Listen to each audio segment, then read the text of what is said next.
Chapter 49, The End Comes. Beyond Chaos.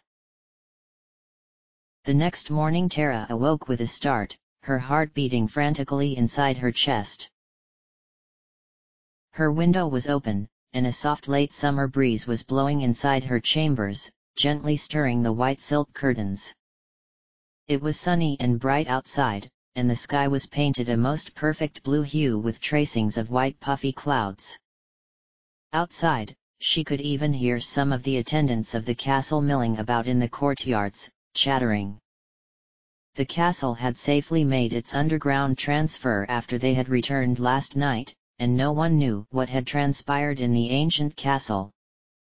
Panting out, she looked about her surroundings, trying to figure out what had happened. A nightmare?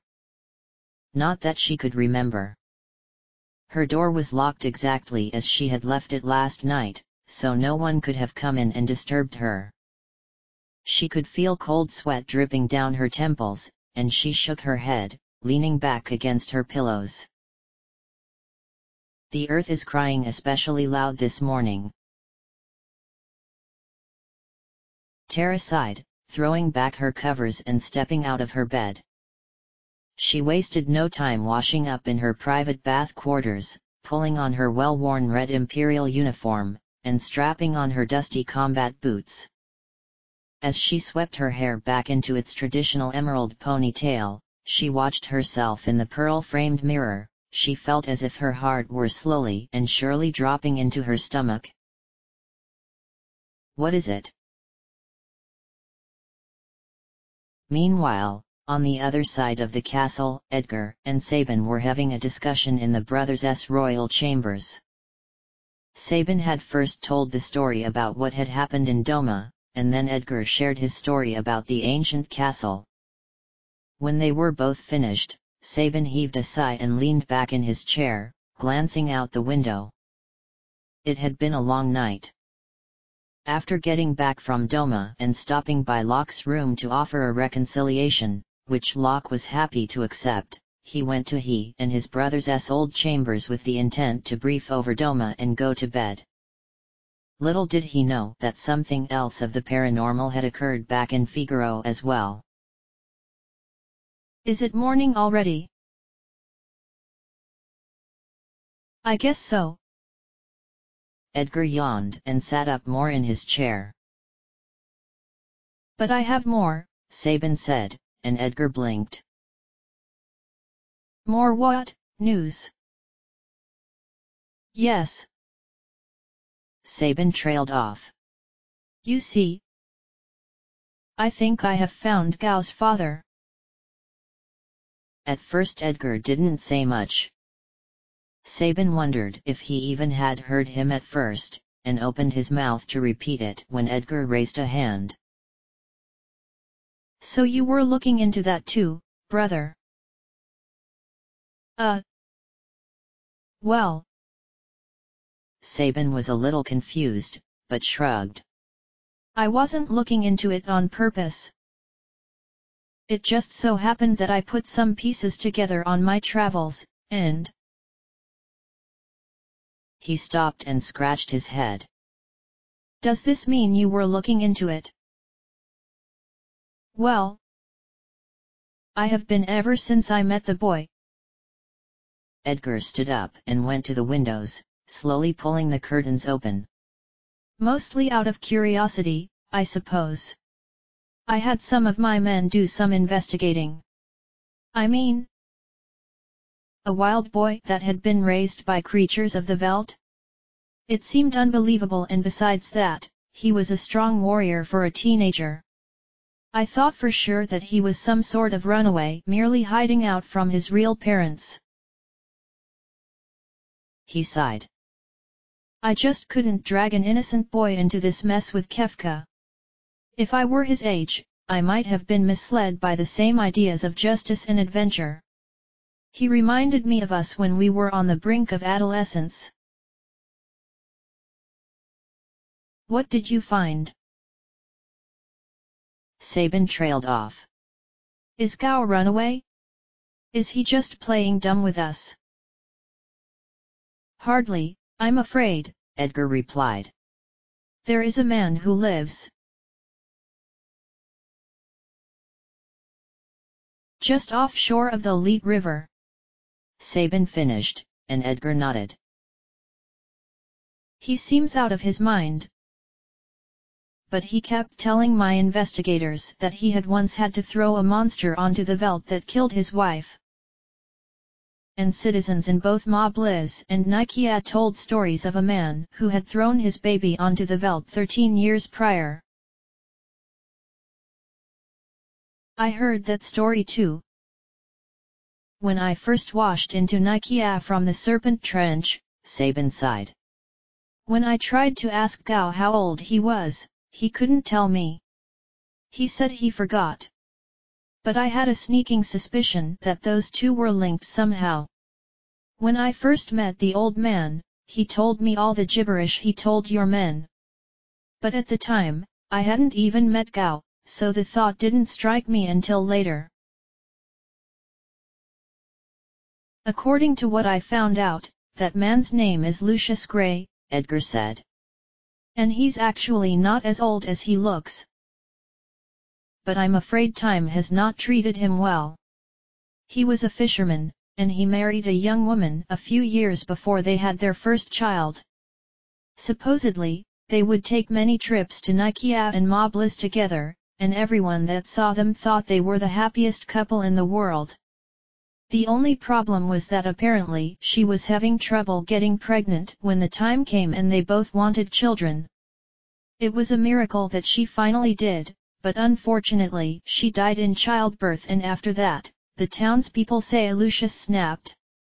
At first they thought he killed himself because he never came to town anymore, but it turns out he was just living on his own off the land, away from anything and everyone. That's a terrible story, Sabin sighed. He probably thought Gao was a monster in his deliriousness, and that's why he disposed of him. Which makes me wonder if we should even bother telling Gao. I mean, will Gao even care? And besides that, will Lucius?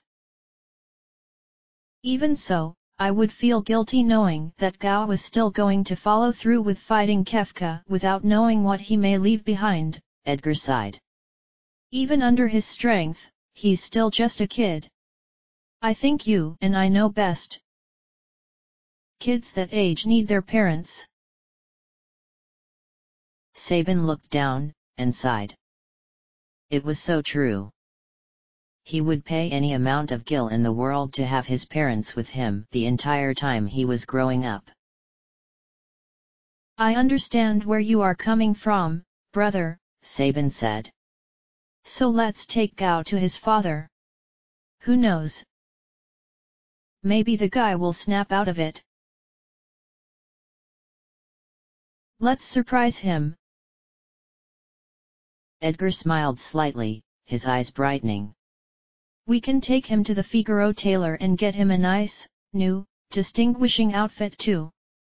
I'll get the maids to do his hair. I think you might be a little too excited. Sabin laughed, and got up. I'm going to see if the others are up yet. A few hours later, Sabin found himself trying desperately to get Gao to clean up his act in record timing as the others got things ready. The two were sitting at a table, and Sabin had ordered that the cook create a standard 5-course lunch for Gao to try out his table manners with. However, things were not going so well. Gao, no! Sabin cried. For the last time, do not eat with your fingers. Gao stopped pawing at his chicken and looked up at Sabin, grinning. Yahoo! Arg! Sabin waved his arms in frustration. Don't say yahoo when you mean yes. Gao slowly nodded and parted his lips to speak. Ho! Sabin sighed and leaned back in the chair. He figured that surely the tailor would be ready for them by now. How do you like these? Chere gasped, pulling out a tight pair of breeches and a ruffled white pirate-like shirt. Wait. She paused, dropping them and rushing over to an even more flamboyant ensemble consisting of a fur-trimmed sport jacket and matching pants. What about these? She caught the tailor giving her a horrified look, and she made a face and set the clothes down. Did you say something? No. Nothing. He trailed off, slinking away. Chere sighed and set down the suit. There was just so much to choose from. Oh well. Which is it going to be? Celes asked, holding two outfits of her own. She was glancing between the two of them, shaking her head. This one is nice. She held up an open leather vest and pants. But does it become Gao? The tailor, who had stumbled over to Celes, also looked fairly disgusted. Celes glanced at him and turned red. What? Nothing. He cried, running away to the other side of his store. Sorry. What a jaunty hat! Cyan chuckled, putting a big, feathered hat on Gao's bewildered head. Not for a young. The tailor trailed off, quickly taking the hat back when Cyan wasn't looking. When Cyan turned around with a tie in his hands, he looked at Gao, blinking. Wait a minute. Where's the hat? There. Sabin stood back from Gao, smiling. Gao was dressed completely in black, right down to his socks. He was wearing two long black slacks, a black button-up shirt, and a black tie and hat. Functional, yet sporty. Me go to funeral. Gao blinked, looking at himself in the mirror. Funeral is Gao's surprise. Oh my. The tailor sighed. Phew. Setzer shook his head. Completely lacking in fashion. He pulled the tailor aside. Excuse me, sir, could you just order him clothes like the ones I'm wearing? Setzer. Realm rolled her eyes. Impossible. How dare you think of sticking him in that kind of get-up? What? Setzer demanded. Trench coats are all the rage right now. I got it. Edgar grinned. A tuxedo, silk hat? And a rose in his teeth. I think that's overdoing it just a bit. Locke chuckled. He should just have a bandana. What's so great about a bandana? Edgar demanded. Most of the time I see them tied to dogs on the beach. What's that supposed to mean? Locke growled, and stepped toward Edgar. There. I think that is very flattering on you, Gao. The tailor stepped back from the boy, and everyone stopped chattering and turned to him. Gao was standing by the mirror, smoothing down a handsome navy blue suit, with a smooth crimson tie, brown, laced-up loafers, and a navy blue silk ribbon that held his ponytail in place behind his neck. He turned and smiled, and everyone let out an appreciative "ah." Perfect. Celes smiled. The most handsome boy in the world. Really? Locke pouted. The time had finally come. Setzer was landing the airship in a field nearby Lucius's home, and Sabin was escorting Gao towards the ramp. You okay, Gao? Sabin chuckled, and Gao shrugged, laughing with him and still having no idea what was going on. Any father would be glad to have a son like you. Gao paused and looked up at Sabin, for 1 second his eyes flickering comprehension. Huo. Sabin took Gao down the ramp, and the others followed. While they stopped in the unkempt front yard, Sabin led Gao all the way to the door, and knocked. The door swung open, and there stood Lucius, as wild-eyed as ever. He looked over Sabin and Gao, blinking and scratching his head. "Excuse me, sir," Sabin smiled, and Lucius stamped his foot. "Who in blazes are you?" Lucius cried, and then stopped. "Oh. The repairman." Sabin rolled his eyes, and the other returners gave each other a look. "Sir," Sabin said slowly and carefully, forming every word deliberately. "You had a son? Right? Are you with me?"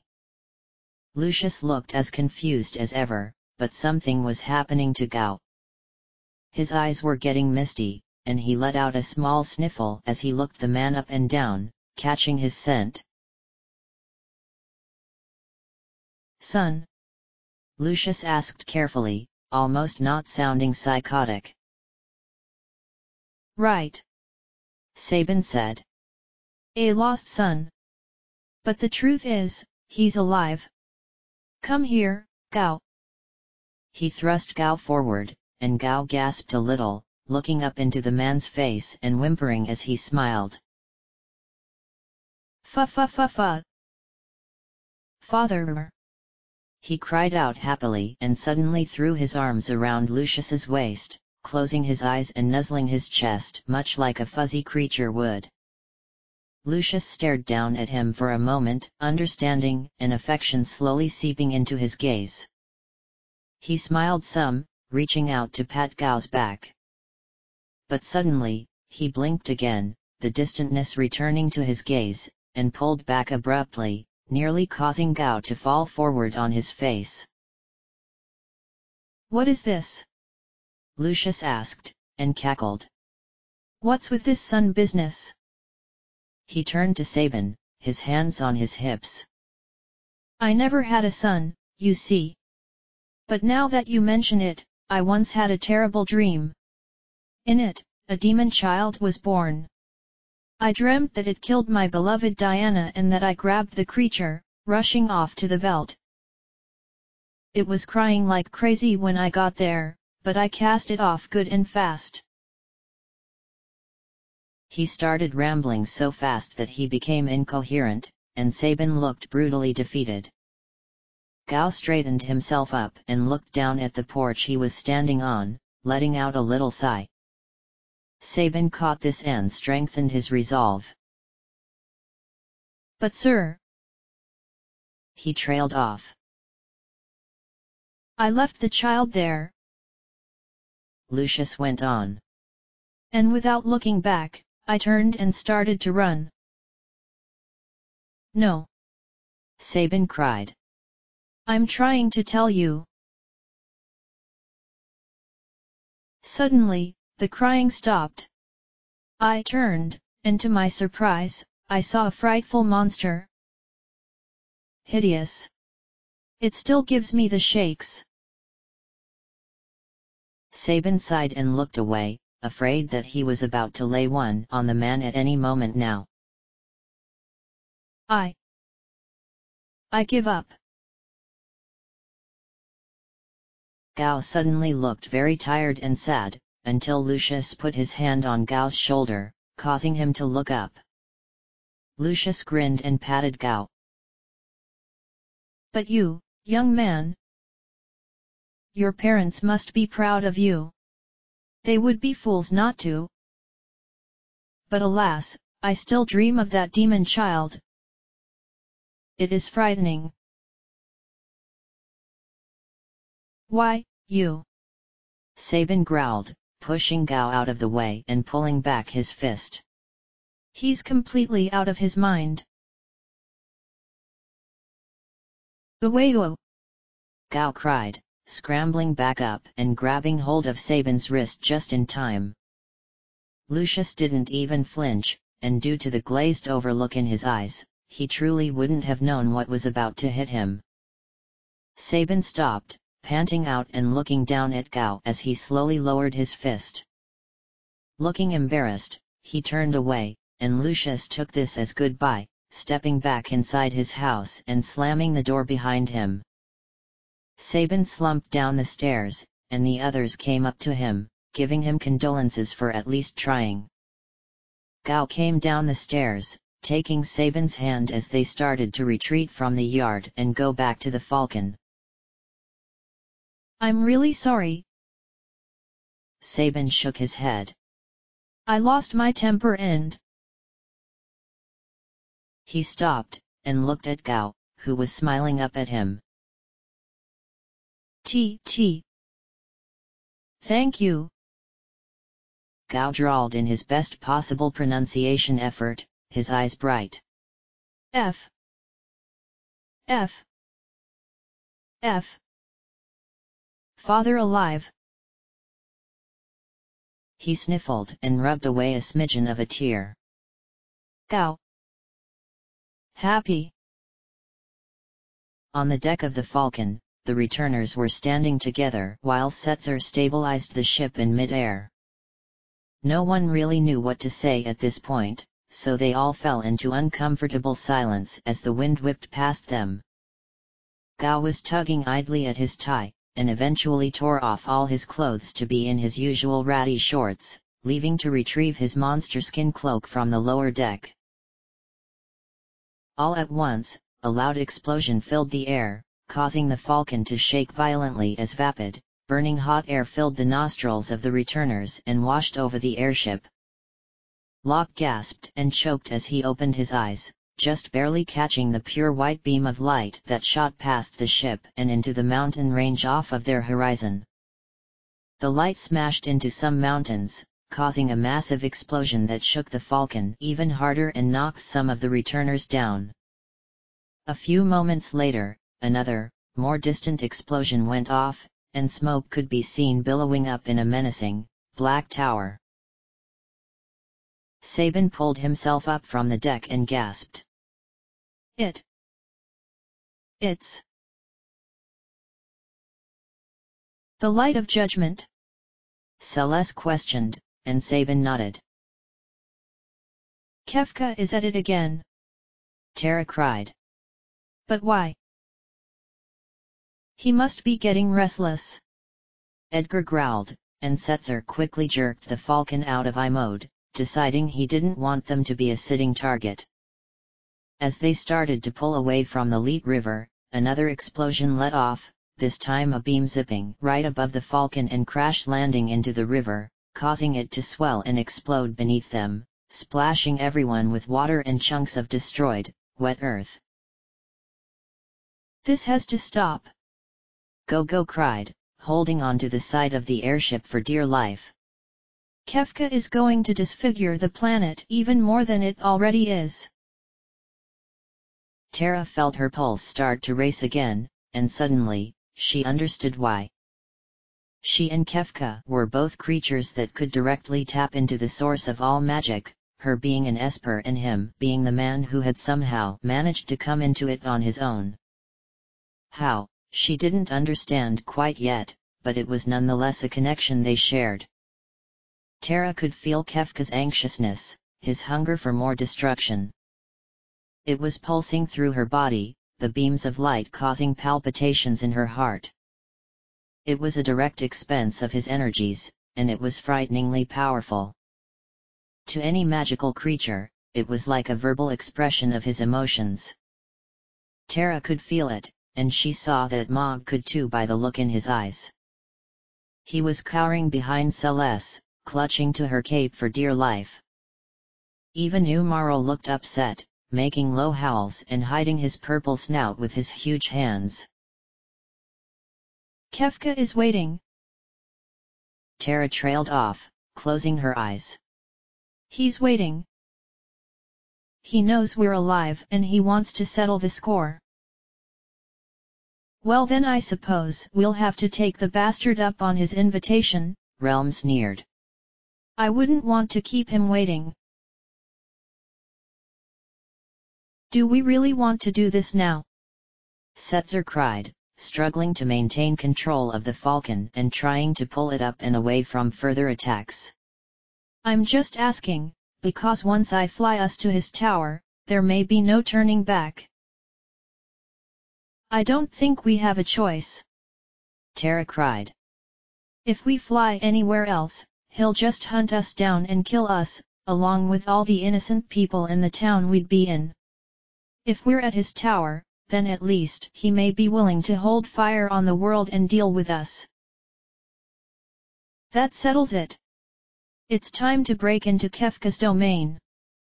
Edgar slammed his fist into his hand. Celes looked away, and Edgar looked over at her. Celes? What's wrong? She looked up at him and Chere, frowning. Kefka? He's in there with the statues, right? Could he be taking his power from them? It's more than likely, Sabin replied. But that has been his goal since before all of this even happened. So why bring it up now? Of course. Chere thought. Kefka must have succeeded in draining the statues of their power. That's how he tapped into the magical energy he has. Well. Celes coughed on the rush of air that was being forced down all their lungs and gasped.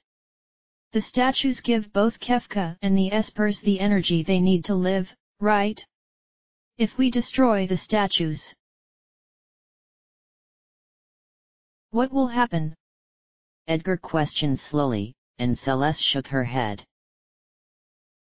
I'm not sure. But the Espers, and magic too, will most surely disappear from this world, Strago said gravely, stepping in. It is only logic. If the source of magic disappears, everything associated with it will die out as well. Edgar looked horrified. But then, what will happen to Chere? Celes asked, turning toward her friend.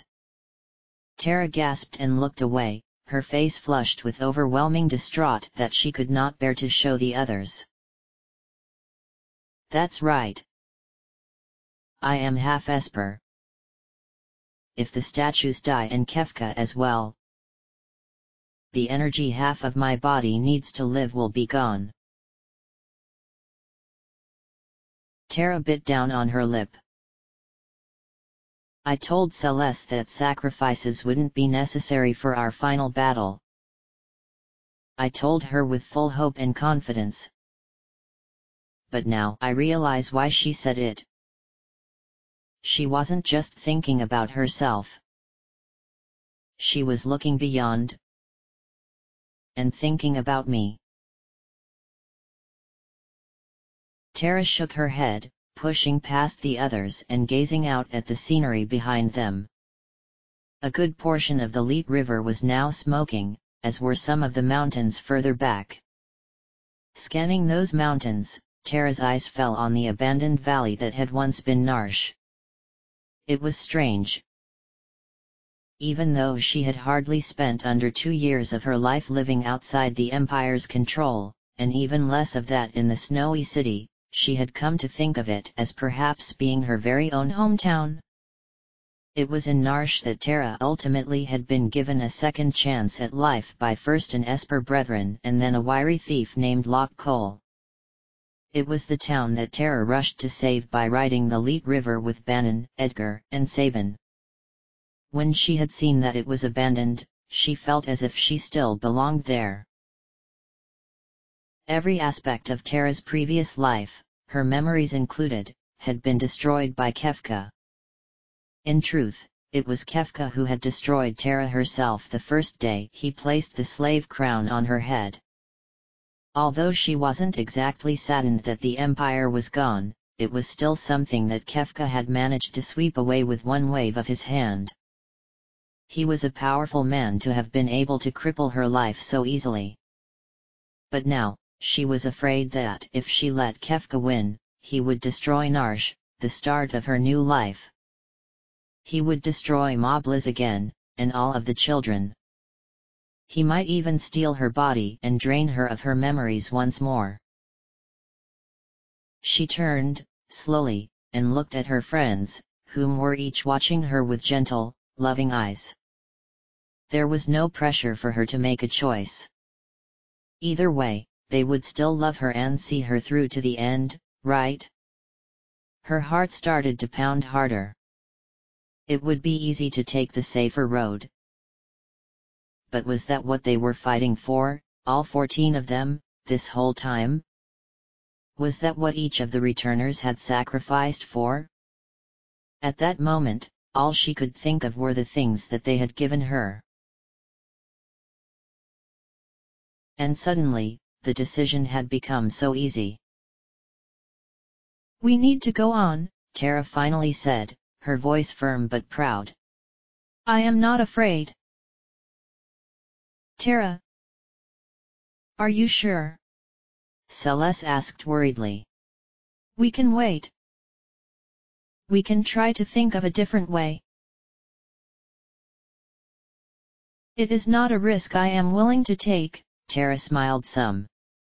We have far too much to lose if we do not defeat Kefka as soon as possible. No one objected, but it could not be denied that right at that moment, Chere shined brighter than any star. She pushed some of her stray hair back, put her hand on her hip, and looked to Setzer. He watched for a moment, but the silence was broken by another loud and unexpected explosion, which occurred only about a mile from their location. At the sound of that, Setzer jumped and ran over to the wheel, grasping it tightly and looking back at the group. Then we're going, he cried, revving up the engine and looking back at everyone. If anyone wants to get off, tell me now. The returners all paused and looked at each other, but nobody said a word. Setzer shrugged, and giving the engine all he had, shot the Falcon forward like a bullet towards the south.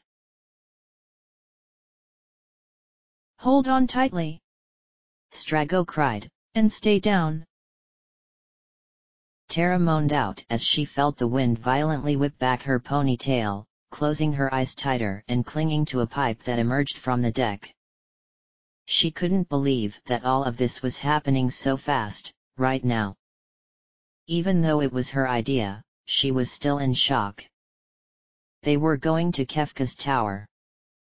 This was surely going to be the end. Were they even remotely ready? I need strength, Chere thought to herself, biting down on her lip. I need a strength and power greater than Kefka's. We won't be able to run from him much longer. And I won't survive if I can't find it. Suddenly, Chere felt cool air pass over her body, and slowly opened her eyes. The air was gone, but she could see a long, bulky shadow crawling across the upper deck. The Falcon had slowed down, and she caught Setzer staring up into the sky. Setzer! She trailed off, looking up with him and gasping out.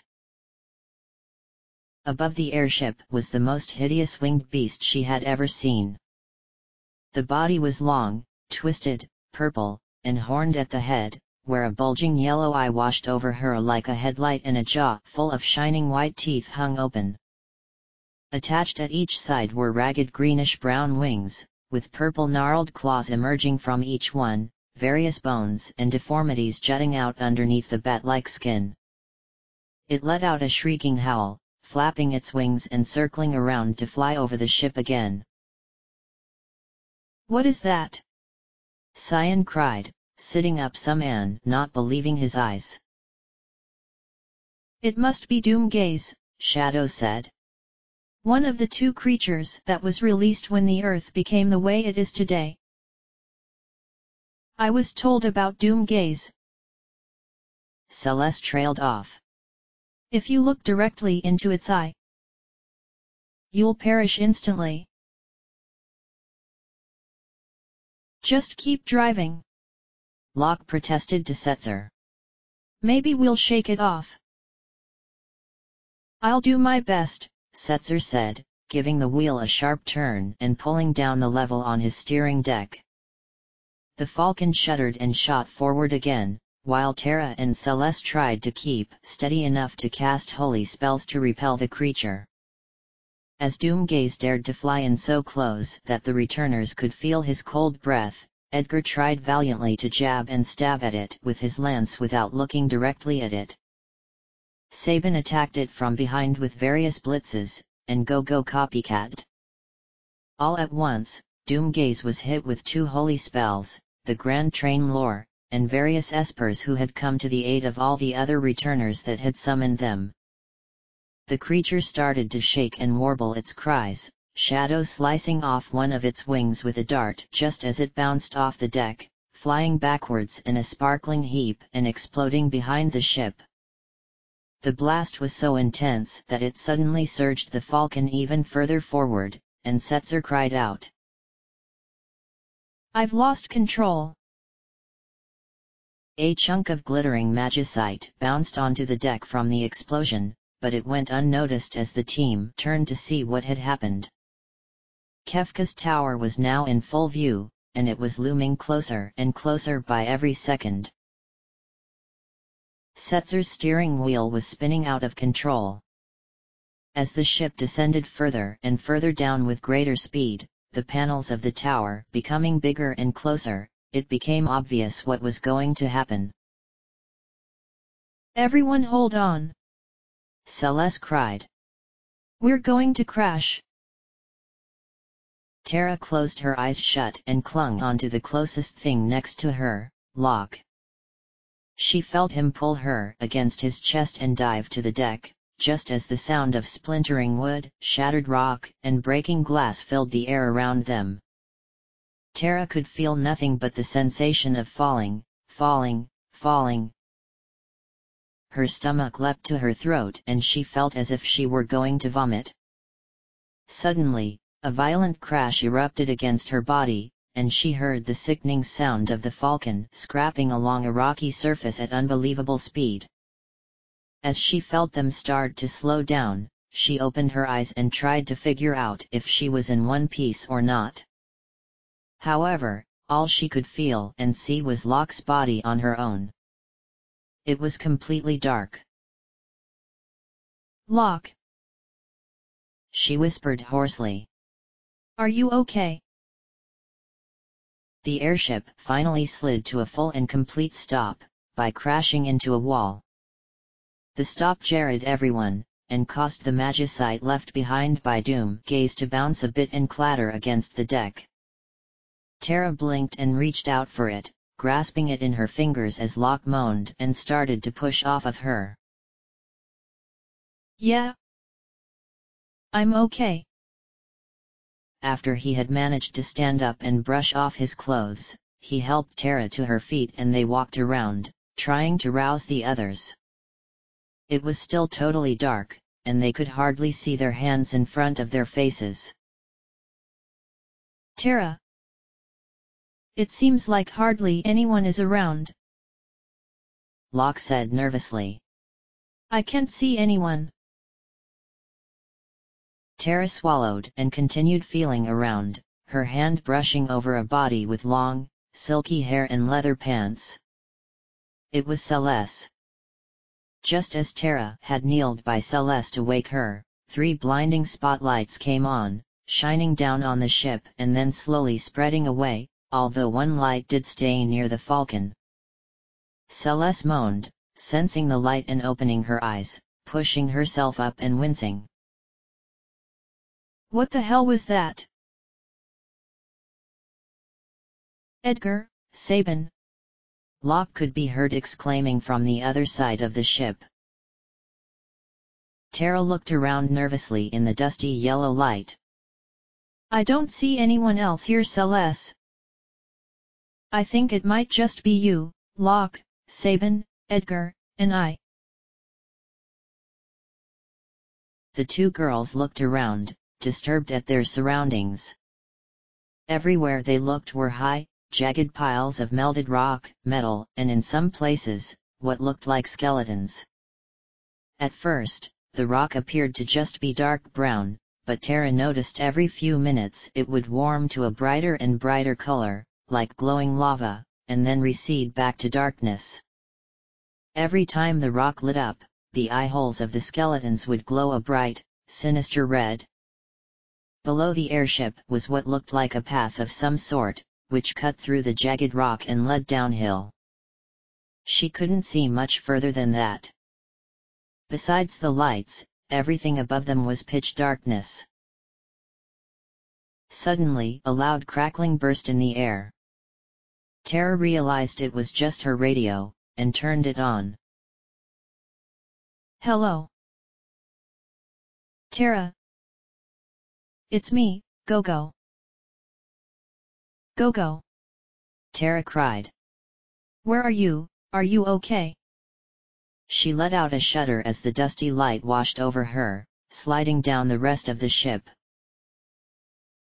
I think we got separated somehow. Gogo was very hurt to hear, and Chere had to strain her ears to understand. I'm with Setzer, Cyan, and Gao. Hold on a minute.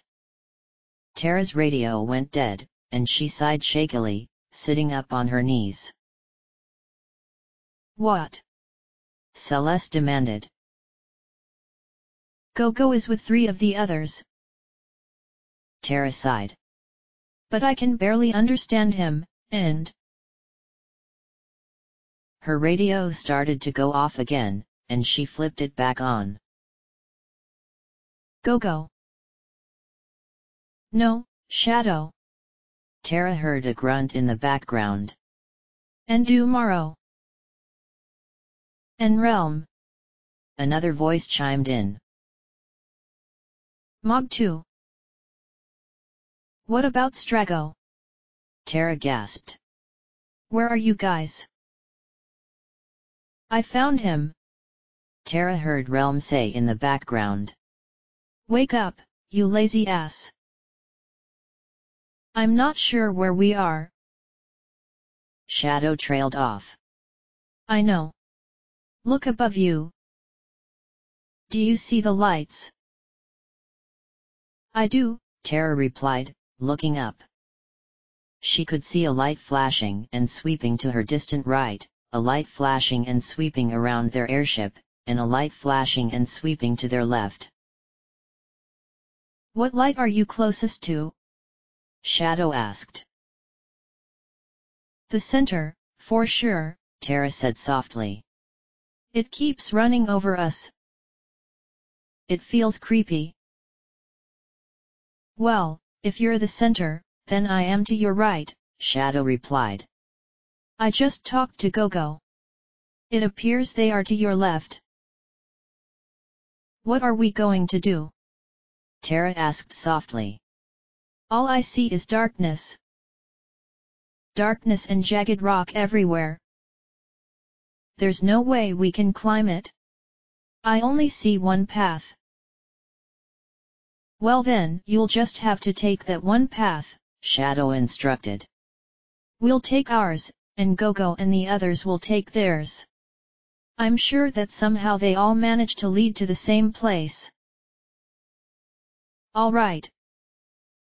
I suppose we have no other choice. Chere flipped off her radio and looked at Celes. Now she had been joined by Locke, Sabin, and Edgar, and they were all staring at Chere and awaiting her news. Everyone is accounted for, Chere said. The only problem is we are separated by walls of rock. And we are pretty much being forced to take the paths that are laid out for us. All roads lead to Kefka, Edgar sighed. At least that is what I am guessing. There is only one way to find out, Celes said, standing up. Have your weapons ready. You never know what the hell we'll run into here.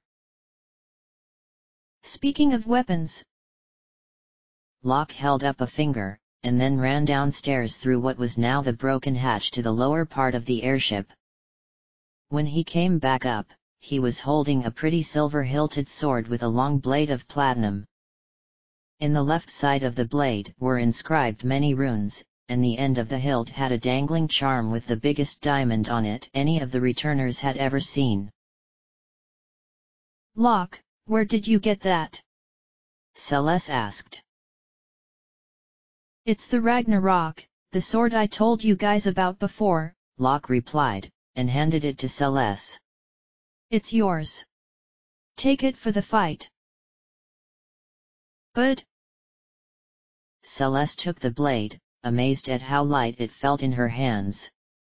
You said before it was nothing special. Just the metal on this thing could be enough to make anyone a gillionaire 20 times over. Trust me when I say it didn't look like that when I found it, Locke said. The forger said something about it possibly being a holy sword. That's what I think may be behind its transformation. Are you sure I can have it? Celes asked, cocking an eyebrow. You can borrow it, Locke said. Just for the final battle. 'Cause you know, magic isn't going to be enough. After this, I'm selling it. None of us are going to have money worries if we don't hurry along, Edgar said. It may be already too late. The pathways that each group took all led towards the top of the tower, in one skewed way or another. At some points, the returners would be plunging further and further down, and then suddenly come upon a towering staircase that took them to a new level. Chere was horrified to find out firsthand just what had become of the former imperial city, Vector. Some of the chambers she would find herself in were eerily reminiscent of the imperial palace, and Celes revealed in that many rooms also looked like part of the Magitech factory she had explored looking for the cure for Chere's coma. It is like Kefka absorbed everything he wanted to build his own palace. The corridors and chambers were all filled with the most gruesome and frightening monsters the returners had ever stumbled upon in their journey. Undead beasts, zombie samurai, and huge, slimy tentacle monsters were only a part of the frequent battles all three groups struggled in. Luckily, they had the espers who were always willing to help in battle, but only if the summoner could find the strength to call them. The higher the returners climbed, the more they found their radios beginning to fail and fade in and out, and the harder it was for the groups to disable the various traps and riddles that Kefka had lovingly planted for them, a la the Phoenix Cave.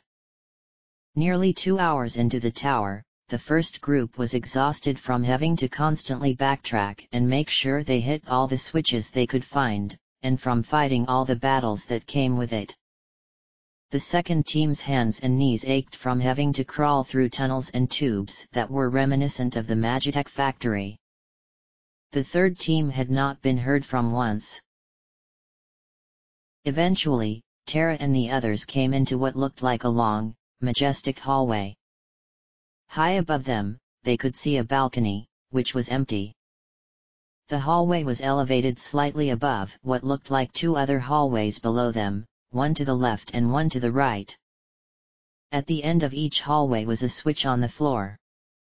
However, when Chere tried to hop down to one of them, she was thrown back violently into Celes. Whoa! Chere cried, and Celes let out a grunt as she pulled Chere to her feet. A force field. I imagine the others are supposed to turn those on, Locke said. It looks like we have our own switch right here. He pointed ahead, and sure enough, a switch was also lying on the floor for them. Sabin went over and stepped on it, but nothing happened. I hope the others come soon. Chere bit down on her lip. No one has radioed me. Scene. I wonder if it's dark outside yet? Realm asked softly. The party had stopped to rest in a portion of the tower that they had managed to lock all the doors to, so no one or nothing could invade and attack. It was an old part of the Magitech factory, with a walkway built up above them, metal ladders and staircases everywhere. The room was dim and smelled of old, putrid metal, and in the distance, dripping water could be heard. Realm cuddled up closer to Strago, and he sighed. It probably is, by now, he offered. Arg. Umaro yawned, and Mog reached over and gently patted his paw. Can anyone hear me? Shadow grunted, talking into his radio. However, there was no static or any returning noise. He sighed, attaching it back to his belt. It seems like we are completely cut off from everyone else. I hope we see the others soon, Realm sighed. I'm a little scared. What if something happened to them? If all you can ask yourself is what if, then it's not worth worrying over, Shadow said gruffly. Trust me. Strago gave him a look, and Realm sighed, kicking at the metal floor and grunting. I'm really tired of wailing on monster ass. Mog looked at her worriedly and smiled. If you don't want to rest, we can play a game, Kupo. Curious, Realm scooted closer to Mog and Umaro, and Mog began to explain the rules of their game, which apparently involved teasing Umaro with green cherries. While they kept themselves occupied, Shadow gestured for Strago to come closer. Strago narrowed his eyes, and the two men got up and moved somewhere else to talk without any of the others even noticing. What? Strago demanded. I've been thinking, and I want to ask you a favor, Shadow said, and Strago raised his eyebrows. You want to ask me a favor? Pray tell, what did I do to deserve this? Don't be so pretentious, old man, Shadow sneered, and Strago crossed his arms over his chest. Just tell me what you want and get it over with. To Strago's surprise, he saw Shadow's eyes grow less angry and the ninja looked off to the side, watching Realm and the others play. After this is all done and over with, I want you to make me disappear. Strago coughed a little. Excuse me. You know blue magic, am I not correct? Therefore, your powers will not be affected even after we destroy Kefka and the statues. I know that, but I'm not sure I quite understand. Strago blinked, getting flustered. I'm not going to kill you, if that's what you're asking. I am not a murderer. Calm down and shut up, Shadow snapped. I don't want them to hear. Strago looked back at Realm, Mog, and Umaro, and sighed, turning to Shadow again. Shadow crossed his arms over his chest. I know your kind has certain backwards magic spells that you practice, and I know one of them can cause memory loss. Strago sighed and leaned in closer, whispering now so that there was no chance his voice could carry. You just assume that I would cast that type of spell? Strago demanded. I have never used that in my life, and believe me, there was a point where I almost wanted to. He glanced back at Realm. But just erasing your memory is not the answer. I don't care if you want to forget everything that happened. You can't. I don't care how much it hurts. You can't do it. We all have a penance. Shadow glared at him. I don't want to erase my memory. What I want is for you to erase the memory of me in all the others. Strago paused, staring at Shadow. He could tell by the look in his eyes that he was dead serious. What? You want me to make the others forget about you? Yeah? After all this is over with, I want to disappear.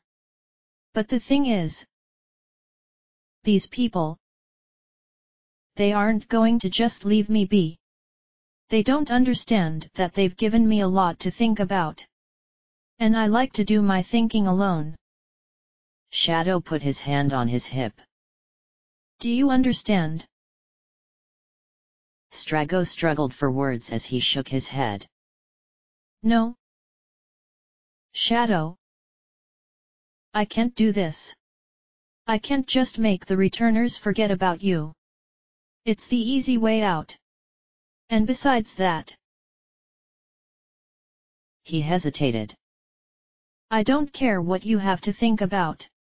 If you leave, you are going to leave her and cut off any blood ties she might have to family.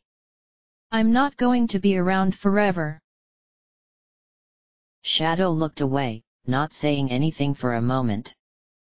For one moment, perhaps, sadness flickered in his eyes. She can never love another as she loves you. That is very obvious, even to me. Besides, she thinks you are her blood. But someday, some gossip in our town will reveal the truth. And she will hate me for lying. Strago glared.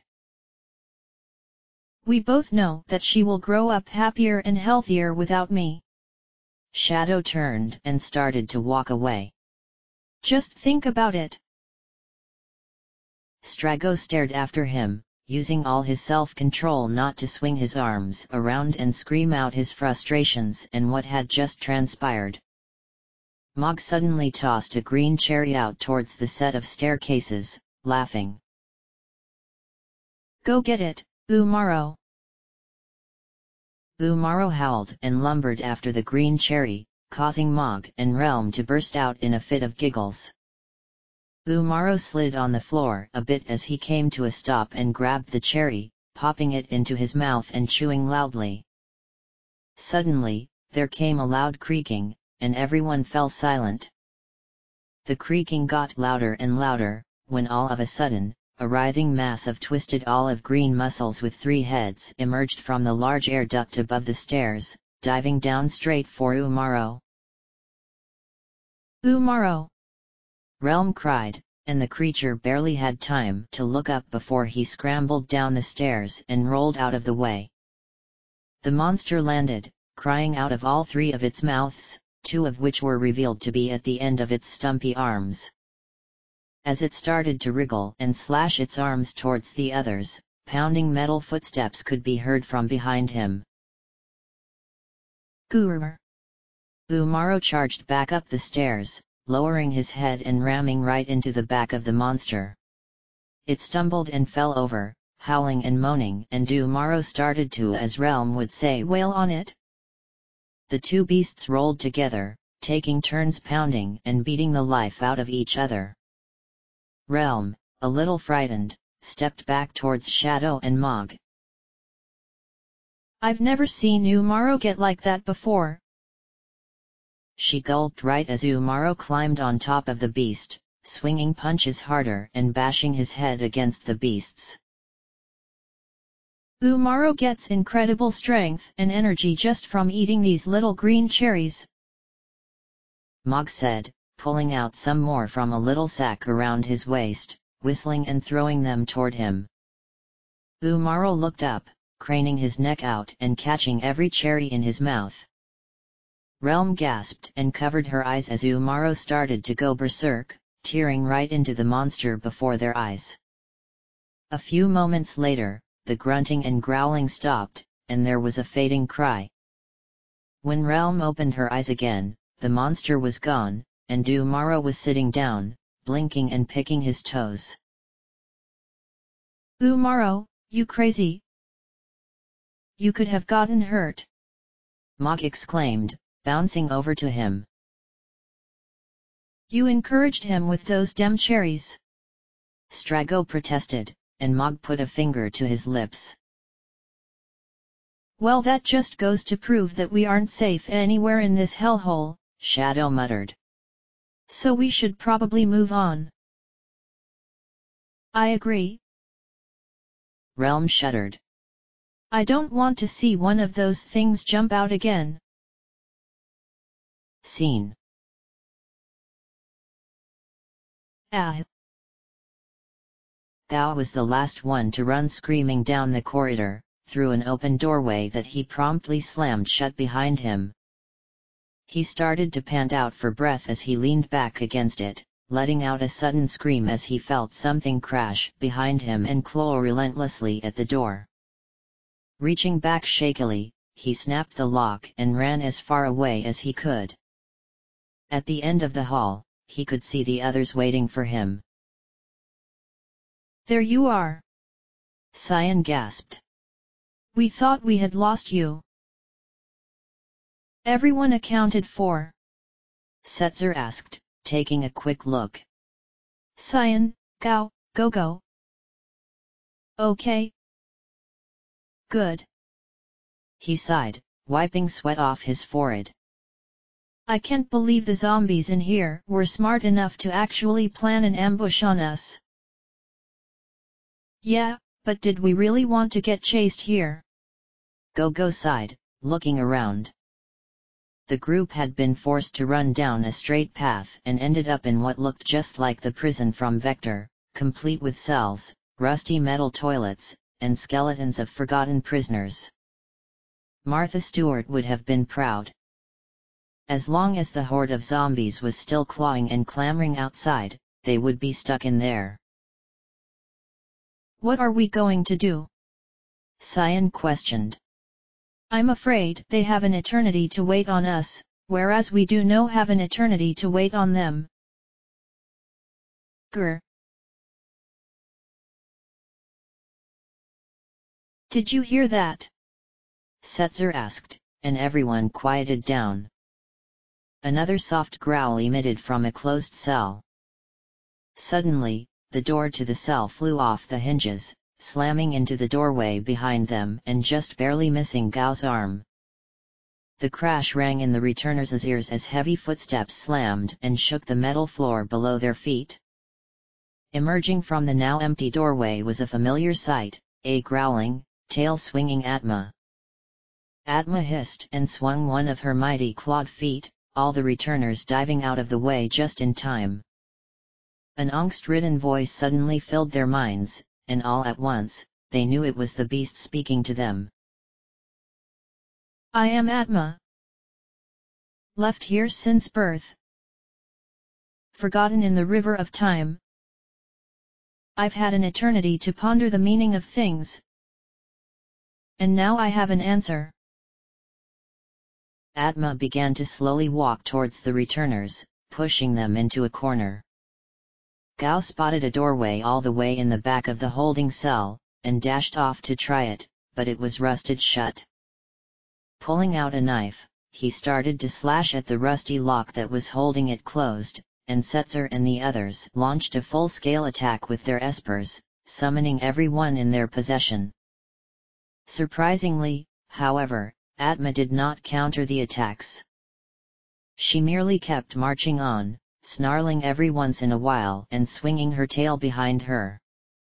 However, no one wanted to wait to see what Atma would do if she did get the returners cornered. Out of the corner of his eye amid the chaos of the espers fighting, he spotted a little spinning fan on the upper side of Atma's right thigh. Narrowing his eyes, he took a few cards, aimed carefully, and let them fly. Striking the fan in a blitz of sparks and smoke, Atma suddenly paused and looked back at what had happened. The fan sputtered and came to a stop, stuck on the cards and making a horrible whirr sound. Doing a quick dodge roll to the left, Setzer realized that it was a fan on her other thigh too, and aimed carefully to strike it as well.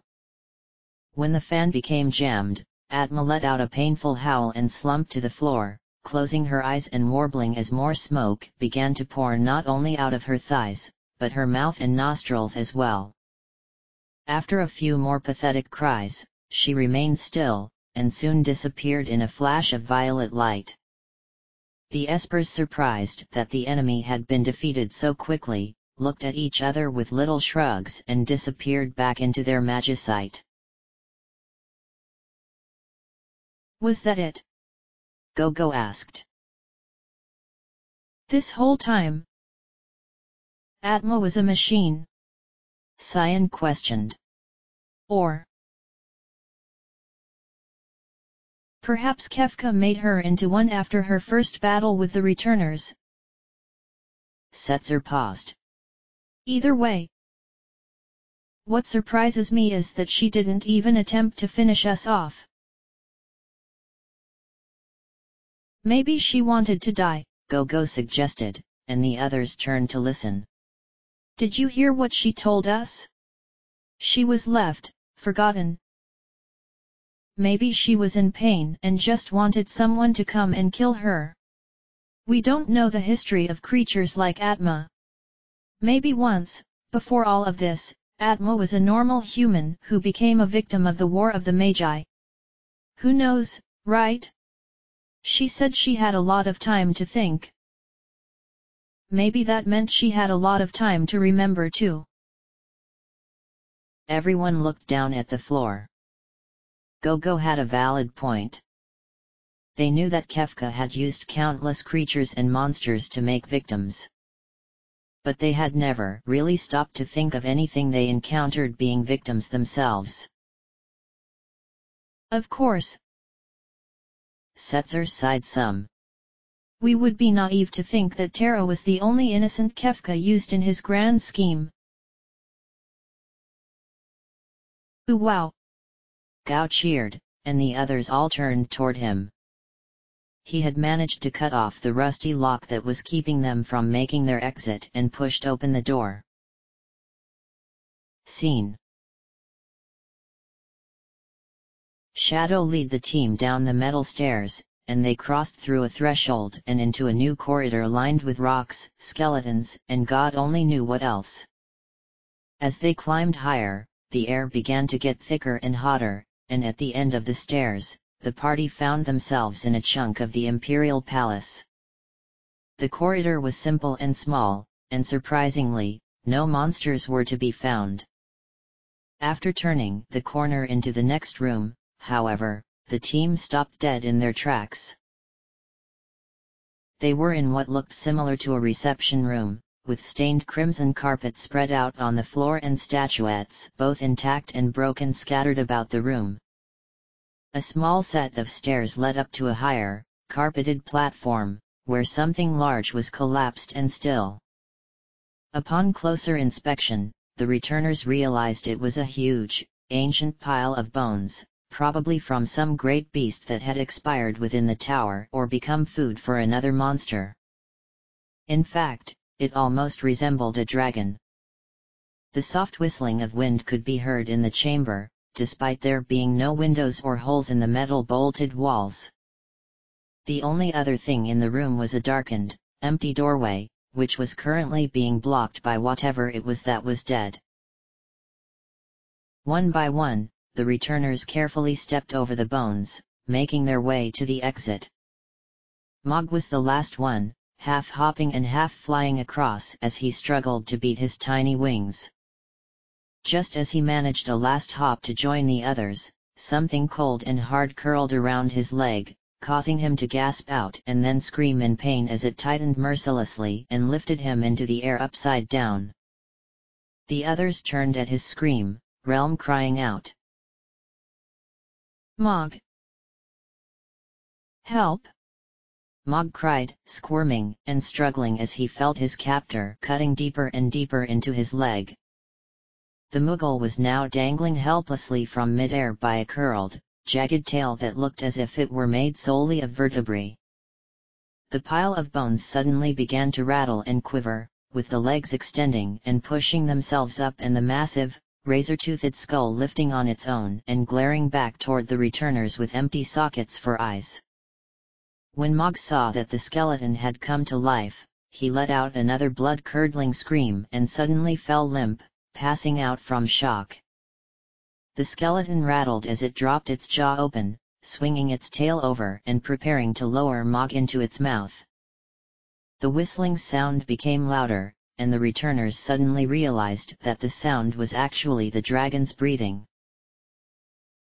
"No!" Strago cried, immediately thrusting forth his staff and chanting an offense spell. Shadow launched a ninja star, which slashed through the dragon's tail and caused it to completely sever off.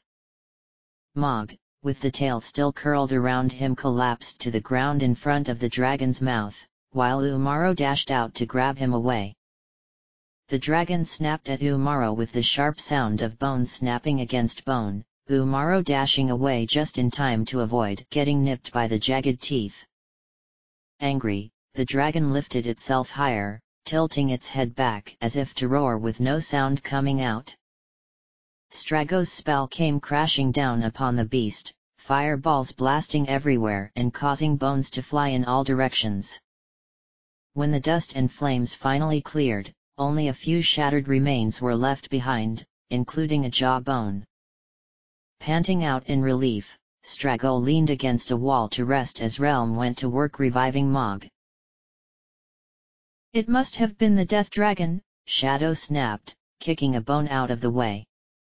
"Fairly easy defeat though, wouldn't you say?" "I'd say that one of us almost getting eaten would not make this an easy defeat," Realm protested, familiar white light bathing Mog's body as her spell took effect, waking him up. Is everyone okay?" Mog moaned, slowly opening his eyes. "Yes, thankfully, we are all okay." Realm smiled. "And you?" "Well, if I had pants, I would be wetting them right about now," Mog sighed. "That scared the living daylights out of me." "I think we should not overstay our welcome and move on," Strago urged. "Before that thing decides to reassemble itself." The thought of that did not sound pleasing to anyone, so a hasty exit was made into the next corridor. It was long and straight, with nothing ahead of them but a dead end. Looking around, Strago gasped and pointed up above them. "Look!" Standing a few feet above them were Chere, Celes, Locke, Edgar, and Sabin. Sabin was sitting on the floor, but he seemed fine, as well as the others. "Chere!" Realm cried, jumping up and down. Chere and the others turned and cried out happily, waving. "Realm, you guys, you're all safe!" Chere exclaimed. "We were getting so worried. Why didn't you radio us?" "Our radios haven't been working, Kupo," Mog said. "What are you doing up there? Come here." "We can't," Celes said. "There is a force field separating our hallway from yours, and there is another one to our right. There is a switch at the end that you need to press." Umaro lumbered over to the end of the hallway, stared at the switch for a moment, and cautiously stepped onto it. However, once again, nothing happened. Chere got down on her knees and called down to them. "Did you guys run into any trouble?" "We fought one of the 7 dragons," Shadow muttered. "And some freak that was inside the Magitech factory. Seemed like a leftover monster from before." "I'm so glad you're all safe though," Chere said. "I'm worried sick for everyone." Strago glared over at Shadow. "Are you selfish enough to give up the love your friends have for you?" he hissed, and Shadow turned away, not saying a word. Suddenly, a low moaning sound rushed through the corridor as a hot wind blew in, brushing past the returners and then disappearing. Locke sighed and looked over towards the empty hall, and Celes clutched Ragnarok. They knew that they were not safe, not even for a second, as long as Kefka was alive. Scene. Setzer was the last one to slide through the long tunnel that dropped him off on a small conveyor belt that was running forward into a darkened area. He could see a glimpse of Gao's hair just as he disappeared into the darkness ahead of him. The factory area they had stumbled in was surprisingly quiet and still, with the exception of the conveyor belts, which of course just made it all the more creepy. Giant crane hooks were suspended in mid-air, and certain machinery was covered in dust and rust. As Setzer passed through the dark opening, a rush of hot wind blew in his face, which made him squint. A few moments later, the conveyor belt ended, and dropped him off at the edge of a rocky platform with a door in front of it. It was where the others were waiting. "Shall we continue?" Gogo asked, and of course, everyone nodded. Gogo pulled open the door and led the group inside what looked like a small, simple room, with a few pots resting against the metal walls, and a smooth red carpet on the floor. In the back of the room was a doorway. However, the lighting was dim, and the corners of the room were submerged in deep, black shadows. As the group crossed the room towards the door, they heard the sound of what seemed like nails scraping across the floor, and the most definite sound of a pot being shattered. Slowly turning, Setzer came face to face with a disturbing sight. Staring him dead in his eyes were a pair of emerald eyes the size of eggs, eyes that were connected to a long, shining gold scaly head, which was connected to a long, sleek neck and a sleek, long body.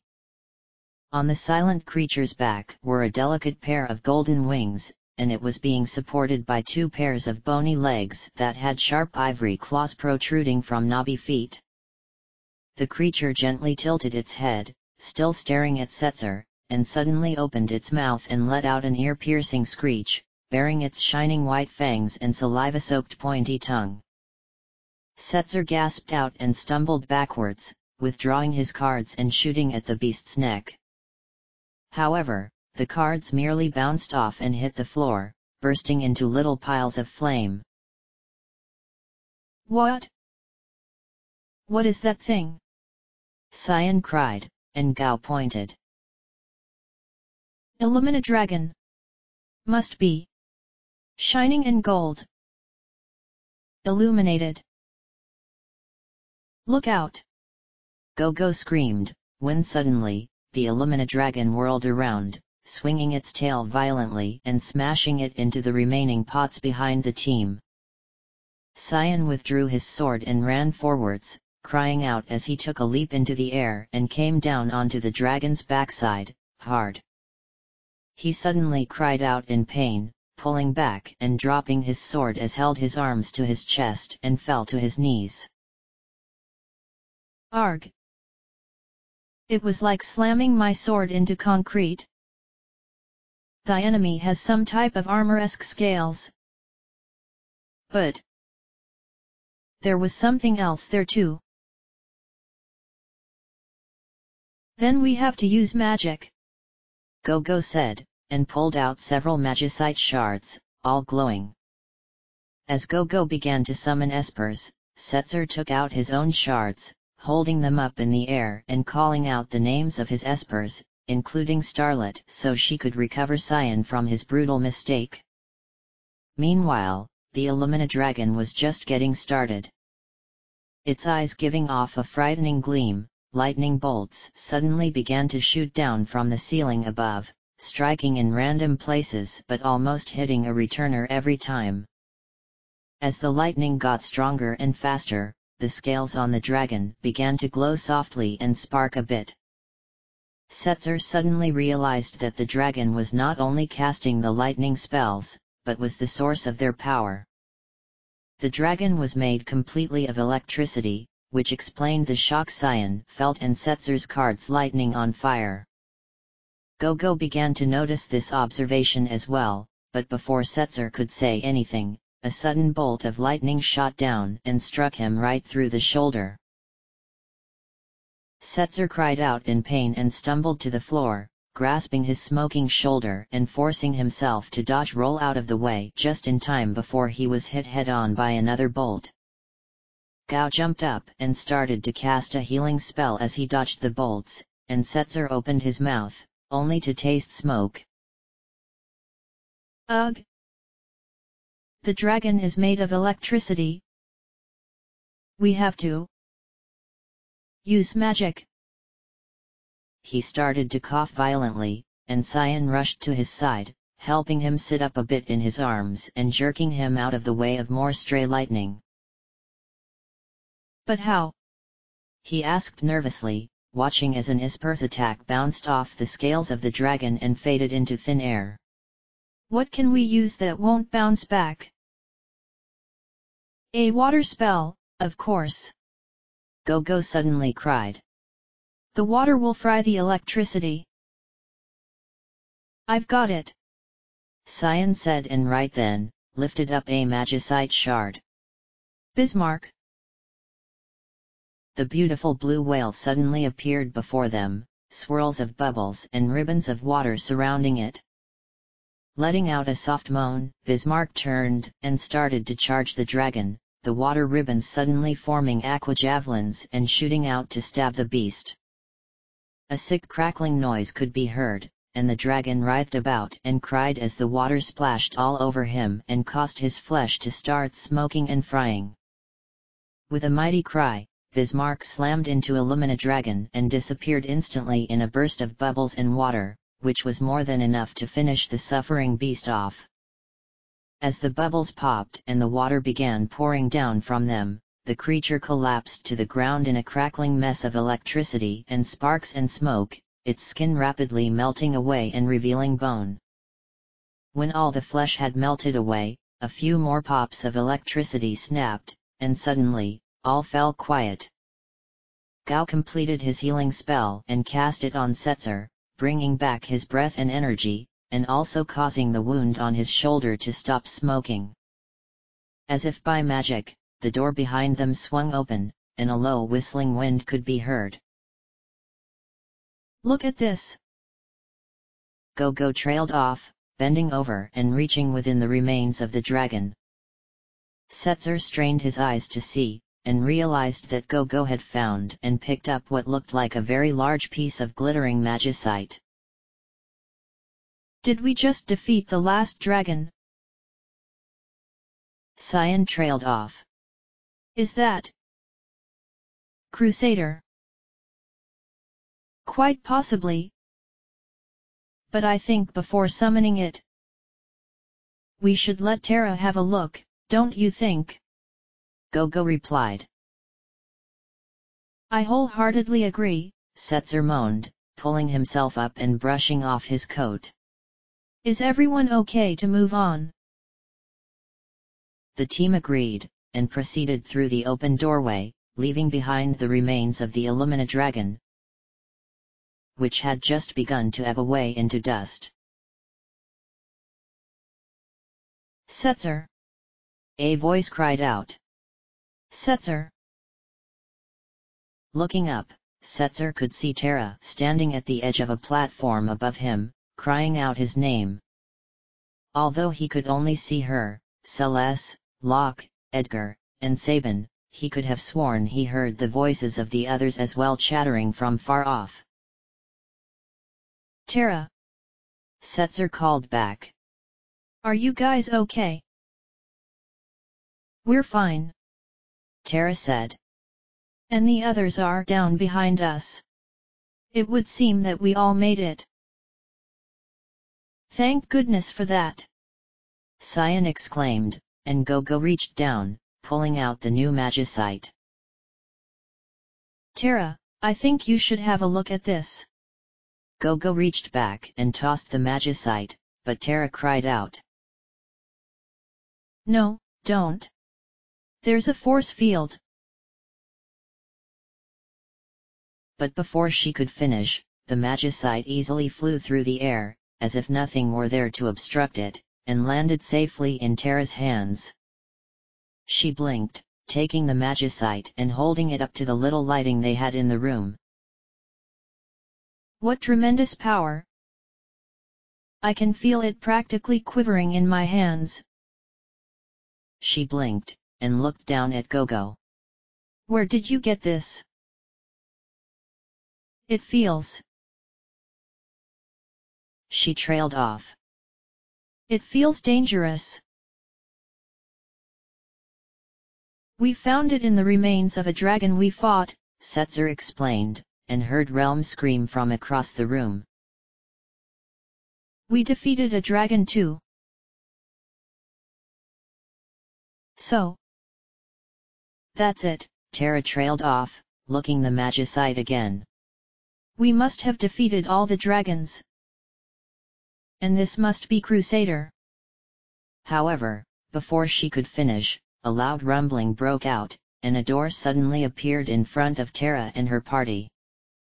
She looked down, and saw that Gao had accidentally decided to take a rest on his group's switch.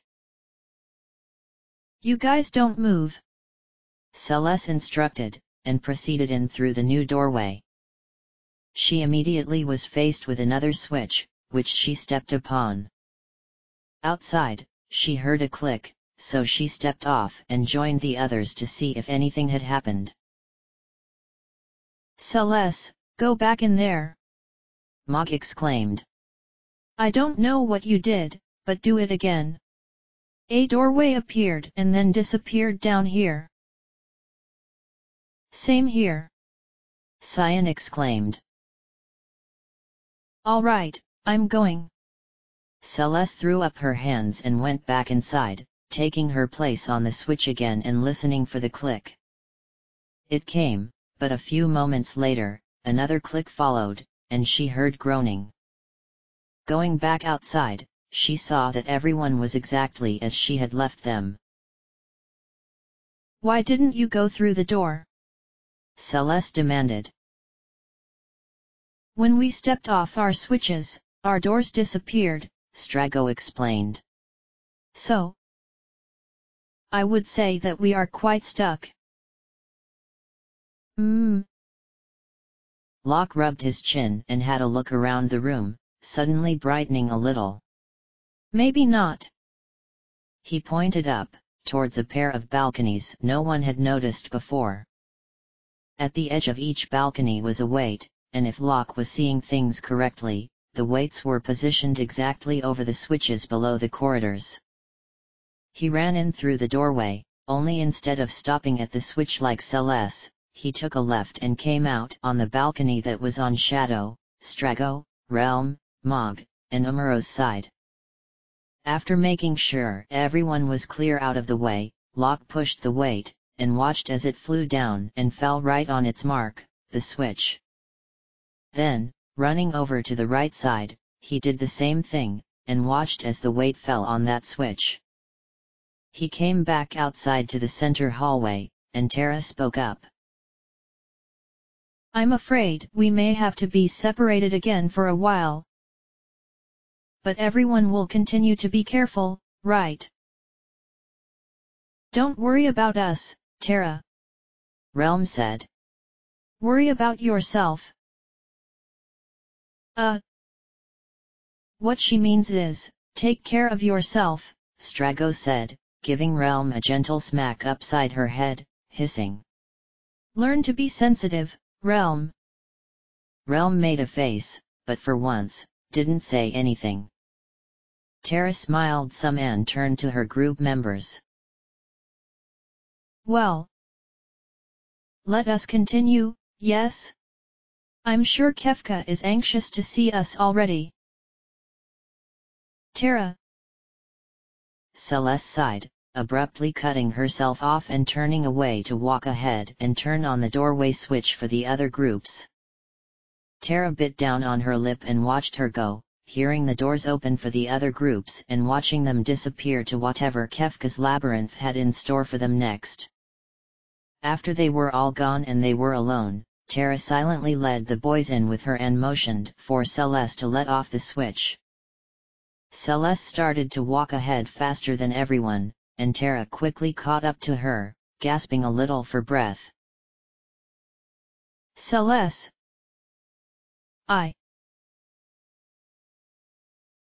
Chere, quit making light of this, Celes snapped, and Chere blinked. What? Just don't joke, okay? Celes glared at her. Don't say things like Kefka is anxious to see us. It's stupid. Celes looked down, and Chere reached down and took her hand. Celes? Please. I am not afraid of dying. You should not be afraid for me either. If I die, it will mean that we defeated Kefka. And for me. She smiled some. For me. That will be the most wonderful thing. Celes down at her with an ice gaze.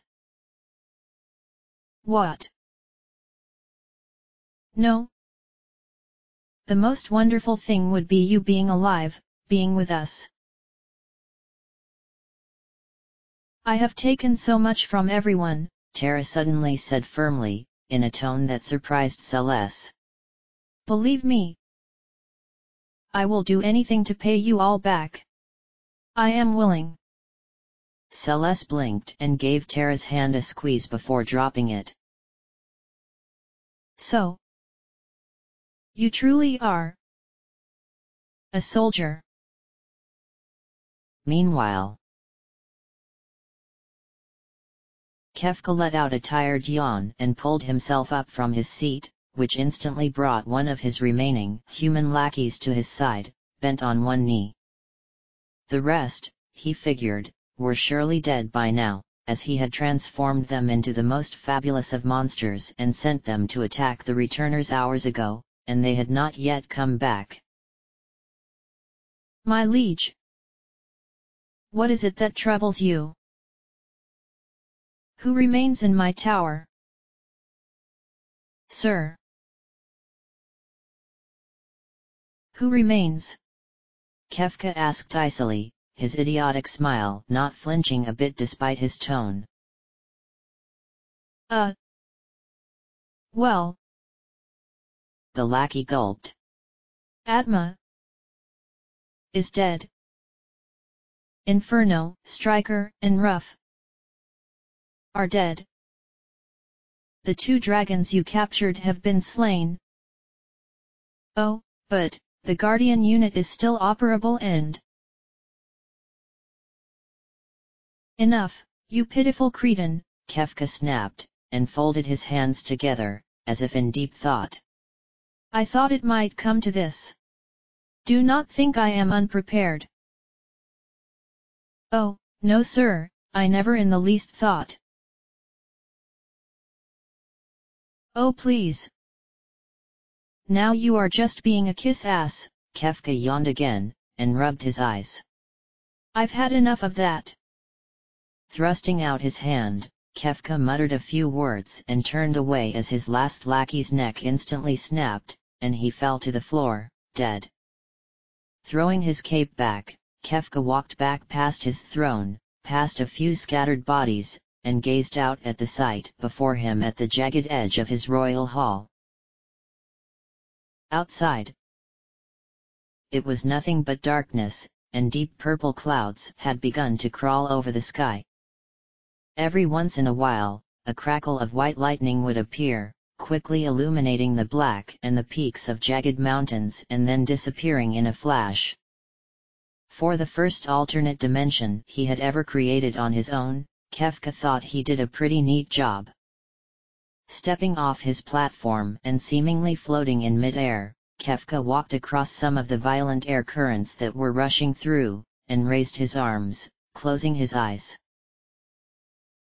I am sorry that you will never get to see this sweet new paradise I call home. Kefka smiled, and laughed to himself.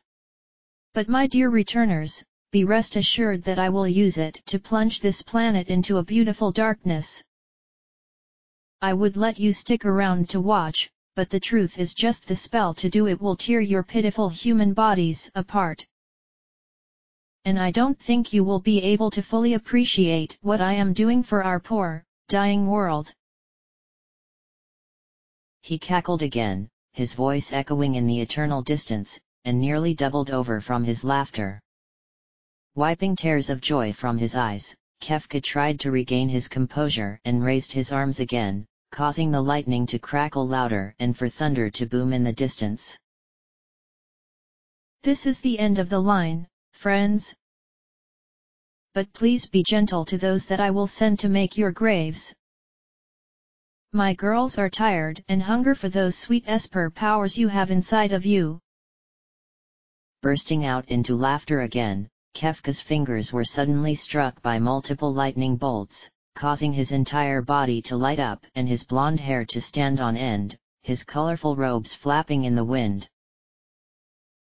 "Take the last bit of energy you will ever taste, my sweet statues, and use it to destroy those damned returners." To be continued in Chapter 50, Finale. 50. Finale. Chapter End.